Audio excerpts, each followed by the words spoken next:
باطل افکار و نظریات کو معاشرے میں پھیلانے کے لیے اصطلاحات کی جنگ میں ایک طریقہ یہ بھی اختیار کیا جاتا ہے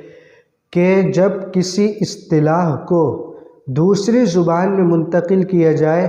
تو ایک ایسے خوشنما لفظ سے اس کا ترجمہ کیا جائے کہ اصل حقیقت پوشیدہ رہے اور لوگ فکری شبہ اور التباس میں مبتلا ہو جائیں۔ مثال کے طور پر ڈیموکریسی کا لفظ ہے۔ اب ڈیموکریسی کا اردو میں ترجمہ کیا جاتا ہے جمہوریت، حالانکہ اگر اس کا صحیح مفہوم دیکھا جائے تو اس کا صحیح مفہوم عوام کی حاکمیت ہے، تو اس کا ترجمہ بھی عوام کی حاکمیت ہونا چاہیے تھا، لیکن ڈیموکریسی کا ترجمہ جمہوریت کیا گیا۔ اور معنوی اعتبار سے ڈیموکریسی کہتے ہیں کہ اکثریت کی اقلیت پر جبری حکومت۔ اب دیکھیں، جب ڈیموکریسی کا اردو میں ترجمہ جمہوریت کیا گیا تو لوگوں کو ایک فکری شبہ پیدا ہو گیا، وہ اس طرح کہ اسلامک لٹریچر میں ایک ترکیب استعمال ہوتی ہے جمہور علماء۔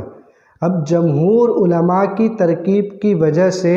جمہوریت کے جواز پر بعض لوگ استشہاد کرتے ہیں اور دلیل پیش کرتے ہیں، حالانکہ دونوں میں نہ کوئی میل ہے، نہ ملاپ ہے اور نہ ہی کوئی جوڑ ہے،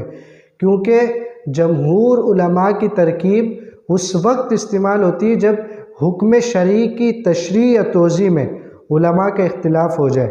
تو پھر اکثر علماء جمہور علماء کی رائے کو قرینہ ترجیح قرار دے کر اس رائے کو اختیار کیا جاتا ہے۔ اور جمہوریت میں تو شریعت کا کوئی عمل دخل ہی نہیں، بلکہ جمہوریت یعنی ڈیموکریسی کہتے ہیں عوام کی حاکمیت کو، اور اسلام تو